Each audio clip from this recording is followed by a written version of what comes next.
أعوذ بالله من الشيطان الرجيم. بسم الله الرحمن الرحيم.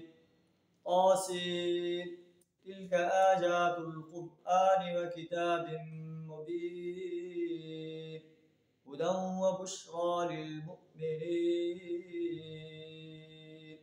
صدق الله العظيم. سورہ النمل کی پہلی دو آیات آپ کے سامنے تلاوت کی ہیں۔ سورہ النمل جو ہے مکی صورت ہے۔ مکی صورتوں کے اندر توحید و رسالت اور آخرت پر بڑے مدلل انداز سے بیان کیا گیا۔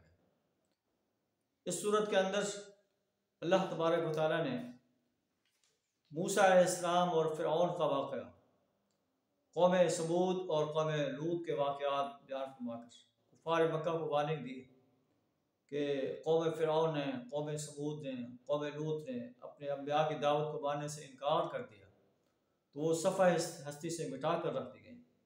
اگر تم بھی نبی صلی اللہ علیہ وسلم کی دعوت کو نہیں مانو گے، اللہ کی وحدانیت کو، نبی صلی اللہ علیہ وسلم کی رسالت کو اور یوم حساب کو تسلیم نہیں کرو گے، ان پر پختہ یقین نہیں رکھو گے، تو تمہیں بھی ایسے عذاب کا سامنا کرنا پڑ سکتا ہے۔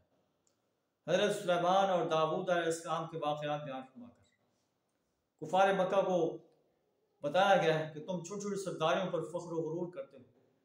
سلیمان علیہ السلام اتنے بڑے بادشاہ تھے، لیکن اس کے باوجود وہ اللہ کے حضور جھکنے والے تھے۔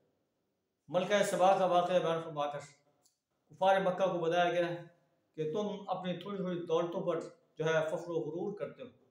وہ سبا کے ملک کی بادشاہ تھی اور بہت بڑی مالدار خاتون تھی، لیکن اس پر جب حق آشکارا ہو گیا تو اس نے حق کو قبول کرنے میں ذرا بھی دیر نہیں لگائی۔ یہ واقعات بتا کر جو ہے ہمیں بھی یہ گائیڈ لائن دی گئی ہے۔ قرآن چونکہ آفاقی کتاب ہے کہ سرکش اور باغی لوگوں کو جو ہے اپنے بارے میں سوچنا چاہیے، وہ اپنے آپ کو ہلاکت کے لیے تیار کر رہے ہیں، اور اہل ایمان جو اللہ کے دین کو غالب کرنے کے لیے کوشاں ہیں انہیں تسلی دی گئی ہے کہ تم اپنے اس کوشش کو جاری رکھو، اللہ کے دین کو غالب کرنے کے لیے میدان عمل میں آؤ۔ اللہ تمہاری بھی ایسے مدد کرے گا جیسے اللہ نے اپنے پہلے رسولوں کی مدد کی ہے۔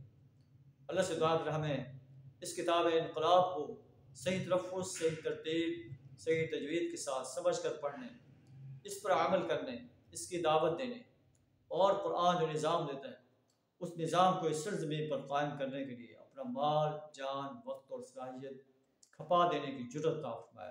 وآخر دعوانا الحمد للہ رب العالمین۔